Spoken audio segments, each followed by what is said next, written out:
Lovely to see new poets, and I was doing a gig in Nottingham, and there was a poet on there, and she's here tonight, and I said to her afterwards, that's the best poem of the night, and she's remembered that and said that that made her day, so I wanted to come and make your day. So please give a big welcome to Cynthia Rodríguez. Big welcome. Thank you.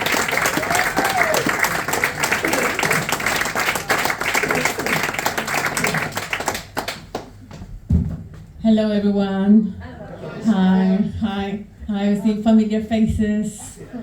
All around me are familiar faces, and so on and so on.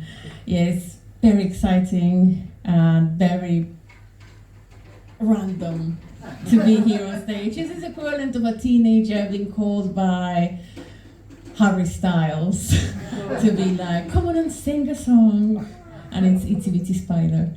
But well, actually, speaking of spiders, yeah, like I've been writing for about 10 years, and this book came out about 5 years ago. I couldn't really advertise it much because of many reasons, and now I'm like kind of like trying to get that time back and trying to like get that word out and kind of like blow my own whistle and so on, and yeah, like that poem I read, like that was it's one of those moments that you don't like, that maybe the person who says the things doesn't remember that they've said it, but then you remember when they said it, and it's like, and it kind of brands you, and it's like, yes, they noticed me, senpai has noticed me. Probably no one in this room will understand this lore.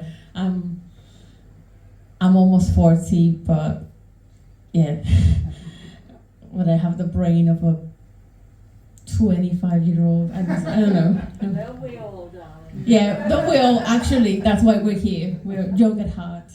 And this poem, well, this was probably the poem I read. And speaking of spiders, like I'm not singing Itsy Bitsy Spider, but I'm reading a poem called Spidergirls, and it's about like coming in all shapes and sizes as a woman, and so on and so on. There are girls who have one leg. There are girls who have one leg. There are girls who have two legs. There are girls who have 3 legs. There are girls who have 3 legs but wish they had just 2. There are girls who have 1 leg who wish they had 1 more. There are girls who have 2 legs and wish that they had none. Regardless of legs, there are girls who are not moms, and there are boys who are mums. Regardless of legs, there are girls who love boys who will not touch them at all. Girls who love girls who will fond of them all. Both or neither, who love both or neither and get both or neither. Regardless of legs, there are girls whose boys, girls, neither, both have abandoned them because the torso they carry on their legs is too much. The head they carry on their shoulders is too much. The skin is a very heavy coat they are not willing to carry. The legs are too many. The legs are too few, so they set them alight and depart. Sometimes they never come around, or they confuse you and come back in the dark, where documentary filmmakers cannot roll their cameras and ask if they still love them and why. There are girls, boys, neither, both, who stare at empty cots and baby shoes, or who sprawl across the living rooms. Their lives are not international, and their bodies are never loved. Either way, they do not aim for love, but for good or survival. Because it is hard to embrace yourself when your wrists are handcuffed.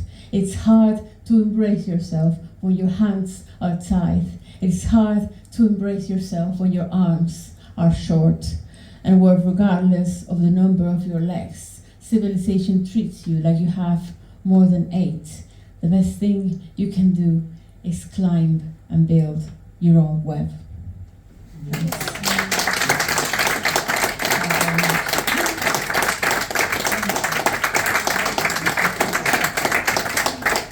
Thank you, Cynthia.